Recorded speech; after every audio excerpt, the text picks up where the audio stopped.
que ce soit. Les pages suivantes contiennent la première et unique description du réalisme. Univers de terre, d'eau, d'oxygène et de végétation où l'homme et les autres. Les formes de vie animale abondent. Ce n'est pas une œuvre de fiction, ni un analyse technique de quoi que ce soit. Il s'agit d'un simple considérant qui transcende la fiction la plus élaborée jamais conçue. Il est diamétralement opposé à la hypothèse et les conclusions mathématiques des théoriciens et des techniciens. À travers les âges, c'est la vérité. Ces pages décrivent les routes terrestres physiques de la Terre à chaque Terre. Zone de l'univers qui nous entoure, qui est toute Terre. Ces routes s'étendent au-delà du pôle Nord et du pôle Sud soi-disant. Extrémité de la Terre comme décrétée par la théorie. Il sera ici démontré de manière adéquate qu'il n'y a pas limite nord ou sud de la Terre. Il sera ainsi montré où mouvement tout droit à partir des points du pôle et au même niveau que la Terre, les permis de mouvement dans les zones terrestres célestes apparaissant en haut, hors de la Terre. Un traité de base original à ce livre a été écrit et a été exposé dans les universités américaines, 1927 à 1930. Depuis lors, l'US Naval Research Bureau et les forces d'exploration de la marine américaine ont confirmé de façon concluante les principales caractéristiques de l'œuvre. Depuis le 12 décembre 1928, l'US Navy polaire. Les expéditions ont déterminé l'existence d'une étendue de terrain indéterminable, au-delà des deux pôles, hors des limites du globe isolé, supposé, Terre telle que postulée par la théorie copernicienne de 1543. Le 13 janvier 1956, alors que ce livre était en cours de préparation, une unité aérienne de la marine américaine pénétra l'étendue de 2300 milles au-delà de l'extrémité supposée du pôle sud de la Terre. Ce vol était toujours au-dessus de la Terre, de l'eau et de la glace. Pour très substantielle raison, le vol mémorable a reçu un avis de presse négligeable. Les États-Unis et plus de 30 autres nations se sont préparées. Des expéditions polaires sans précédent pour 1957 à 58 pour pénétrer la Terre sont maintenant prouvées, pour s'étendre sans limite au-delà des deux points de pôle. Ma divulgation originale de alors inconnu au-delà des pôles, en 1926 à 28, a été sous-titrée par le presse comme plus audacieux que tout ce que Jules Verne a jamais conçu. Aujourd'hui, 30 ans plus tard, les États-Unis, la Russie, l'Argentine et d'autres nations ont des bases sur cette étendue terrestre réaliste qui est au-delà de la Terre. Ce n'est pas l'espace, selon la théorie. C'est la Terre et l'eau du même ordre que comprend un territoire terrestre connu. Ce travail fournit la première explication des raisons pour lesquelles il est inutile de tenter tirer vers le haut, ou sortir du niveau terrestre pour le voyage vers l'un des zones terrestres célestes nommées astronomiquement. Il raconte pourquoi une telle tentative serait futile. Ces pages présentent des preuves incontestables que même densité atmosphérique de cette Terre règne dans tout l'univers. Une telle caractéristique prouve que, à l'exception de la présence d'un gazeux enveloppe du ciel et teneur en oxygène sous-jacente équivalente à celle du Terre, nous n'avons jamais pu observer les zones célestes lumineuses désignées comme étoiles ou planètes. Point. Il est montré ici que dans une détermination de réaliste cosmique valorise les zones lumineuses observées de l'univers à propos de nous, représentent des zones célestes du ciel et qu'elles sont aussi continuées, connectées comme toutes les zones du ciel continues et connectées de cette Terre. Par conséquent, il est démontré qu'il n'existe pas de corps globulaire et isolé dans tout l'univers. Ce sont des éléments de déception des lentilles. En conséquence, l'absence de corps céleste exclut toute possibilité de corps tournant ou ellipsant dans l'espace. Ce travail est radicalement et à juste titre opposé aux conclusions astronomiques de Two Sages. Il représente les illusions se développant à partir de toutes les observations télescopiques et des photographies de l'univers qui nous entoure. Il explique clairement et de façon vivante, illustre pourquoi ces illusions de lentilles ont été erronées, acceptées comme fait. Le livre est donc sans précédent dans la longue histoire de tentatives d'interprétation et d'enregistrement de l'univers sur nous par l'homme.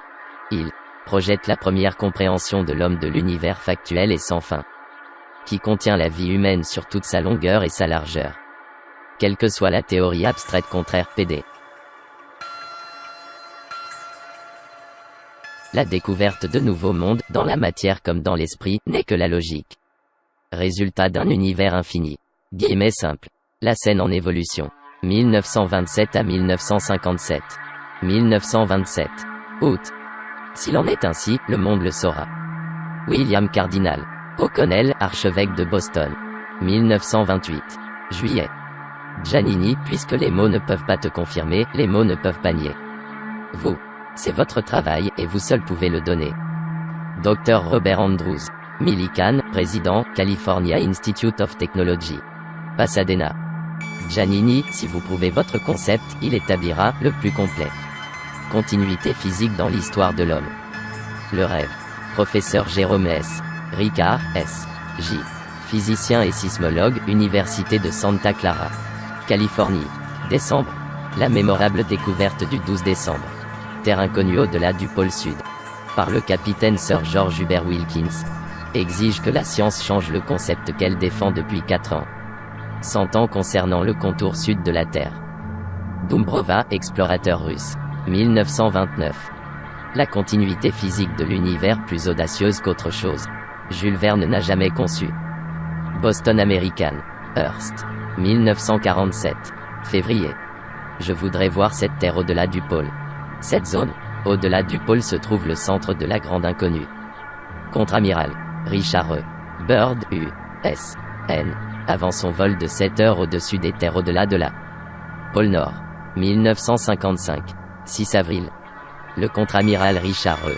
Byrd établira une base satellite à le pôle Sud. International News Service. 25 avril. Des scientifiques soviétiques vont explorer la surface de la Lune avec Caterpillar. Tank. United Press. 28 novembre. Il s'agit de l'expédition la plus importante de l'histoire de la monde. L'amiral Byrd, avant de partir explorer des terres au-delà du Sud. Pôle. 1956. 13 janvier. Le 13 janvier, les membres des États-Unis.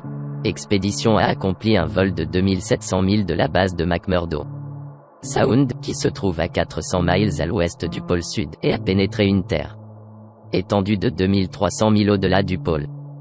Annonce radio, confirmée par la presse le 5 février. 13 mars. La présente expédition a ouvert un vaste territoire nouveau. L'amiral Byrd, après son retour de terre au-delà du pôle Sud. 1957. Ce continent enchanté dans le ciel, terre de mystère éternel. L'amiral Byrd. Seuls les rêves sont vrais.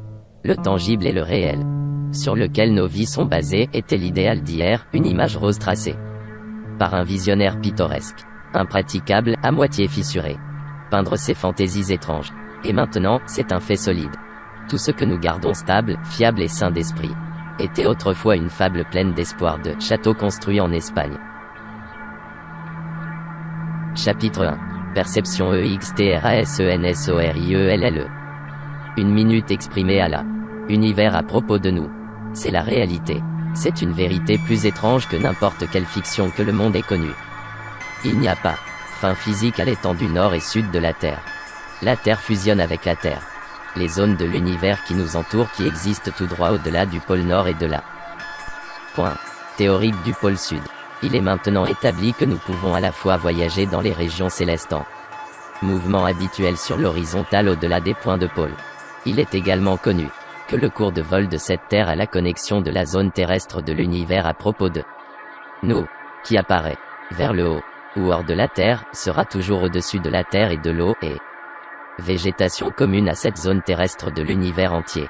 Nous n'avons jamais besoin de tirer, comme le demande une idée fausse populaire, pour atteindre la Terre céleste, zone lumineuse que nous observons la nuit. Au contraire, nous allons tout droit et sur le même niveau physique, à partir de l'un des points de pôle imaginaire de la théorie. La confirmation d'un tel cours de vol a eu dans celle de la force opérationnelle de la marine américaine de février 1947, qui a pénétré 1700 milles au-delà du point du pôle Nord et au-delà la Terre connue.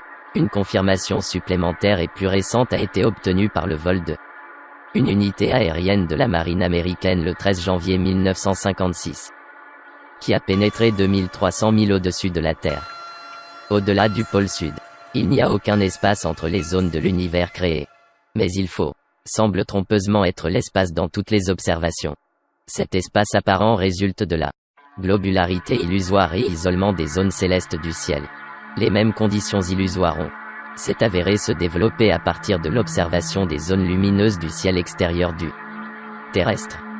Ciel extérieur. signifie le ciel tel qu'il est observé contre l'obscurité de la stratosphère. Le concept que l'univers est composé de corps globulaires et isolés provient de la courbure développée par toutes les lentilles. Et cette lentille développée, la courbure favorise l'apparence trompeuse de corps globulaires et isolés comprenant l'univers. Les corps sont illusoires. L'ancienne conclusion de Galileo Galilei, que les zones célestes lumineuses sont isolées les unes des autres et tournent ou ellipses, espace, a été fondée sur les erreurs incontournables du fonctionnement des lentilles. Le cercle, le mouvement apparent à Galiléo est une illusion, dans un univers infini de terre et de ciel.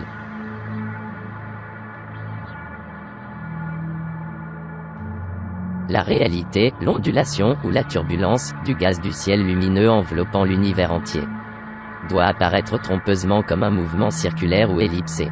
L'apparence trompeuse se développe à partir du fait qu'un tel mouvement du ciel gazeux est détecté par une lentille circulaire. Il y a donc nécessairement reproduit la lentille circulaire et donc globulaire. Image. Sous le gaz du ciel mobile, qui s'étend dans tout le royaume céleste, il y a terre, eau, végétation et vie indétectable mais très factuelle comme celle commune à ce terre.